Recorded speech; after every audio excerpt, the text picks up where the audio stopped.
today we've managed to entice Isy Suttie down to our frankly terrifying caves. Hello, Isy. Hello. You're not too scared of it, are you? No, I'm fine. I don't like spiders, but... No, me neither. And I have to tell you, they're a very real possibility.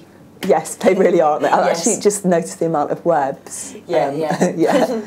This is good. This is going to give the interview like a real air of Sort tension. of, yeah, I'm just going to keep looking in your eyes. You're in a solo show for the first time this year, aren't you? Yes. And love lost in the British retail industry. That's correct. Is it odd being in a show by yourself after years of being in other people's shows?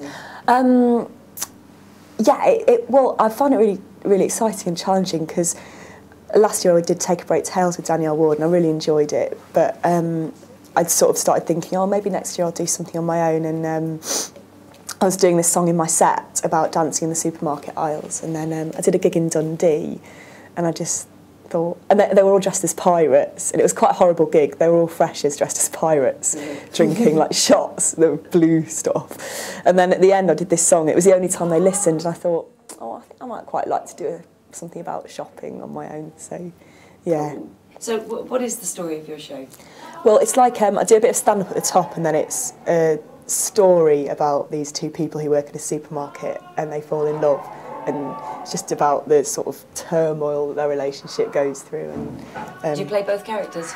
Yeah, I play 4 characters actually. Yeah. Wow, I wonder what that is. Sounds like there are loads of them. Yeah, it does, doesn't it?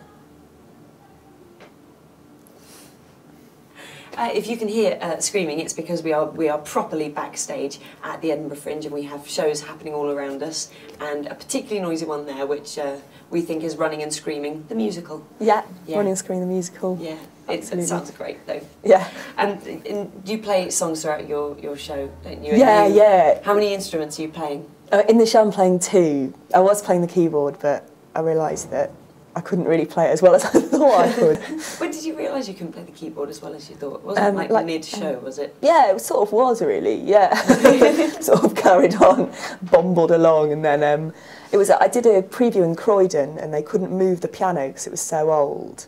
So I had to sort of play it with my back to the audience, hold the mic and play the keyboard one-handed, like so the audience could see my arse and like half of my head, and then I was also trying to play. And at that point I thought, maybe this is a bit harder than I thought. And then when I got to Edinburgh, I didn't even have it behind a curtain, but it was still quite hard, so I just thought... So it's squeeze box time. Yeah, squeeze box, then let's down. It seems like people often compare you to Victoria Wood. Have you heard that before? Yeah. Is that annoying, or is that flattering? No, it's really flattering, and I haven't really actually seen that much of what Victoria Wood's done. I've read her autobiography, and I know of some of her songs, and I've seen like a couple of videos, but I haven't so I'm always very incredibly flattered because she's brilliant. So yeah, I'm not at all annoyed about that. That's great. Yeah. Plus, you know, she's getting a little older. She might want to just hand the mantle over. And absolutely, yeah, I've got it. Yeah. Fine. Yeah, like the bride throwing the bouquet. Yes, yeah, exactly. Yeah. Except it's a piano. Yeah. Yeah. Sort of crushed to death, but it'd be worth it. And then I couldn't play the piano anyway. I'd have to swap it for a massive squeeze box. Just throwing a squeeze box. Yeah. Yeah.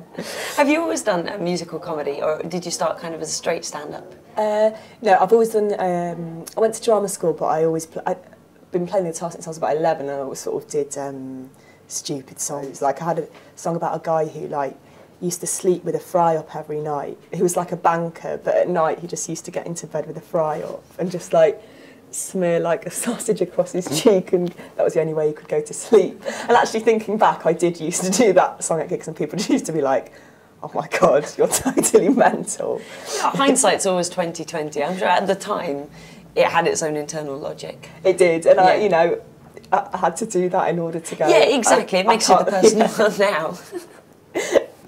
Yeah. We were talking earlier about Facebook, and you, for some reason, seem to hate Facebook. Right, what it is, I have heard really good stuff about it. I think I just want to end up living in a farm and making little clay animals and selling them to passers-by, not have any electricity or... even mirrors. It's funny because I find that I love the internet, but MySpace bothers me. MySpace gets me a little bit flustered. Does it? I just feel really lonely in it. I feel like Facebook is sitting in a room with lots of your mates and their mates and their mates of mates, and you kind of can be friends with all of them. And MySpace is just kind of you sitting on a mountain yelling to strangers, "Be my friend," and they go, "No, okay." Yeah. Oh, wait, if you could carry around, like, if you could make some sort of contraption, like on a belt, you could put a laptop and you could walk round while you were typing. And you could be on Facebook, but be like, you know, buying a coffee or watching a film at the cinema at the same time. I think it's that when you're on the internet, that's really all you can do because you have to sort of use both hands and...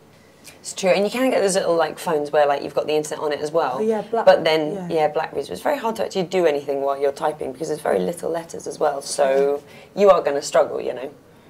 Oh, that looked really sweet, like like I was stroking a hamster. Stroking a hamster or two insects simultaneously.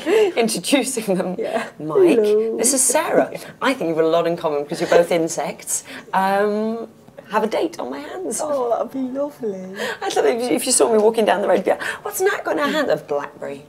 Yeah. The internet, no. Izzy. Yeah. Yeah.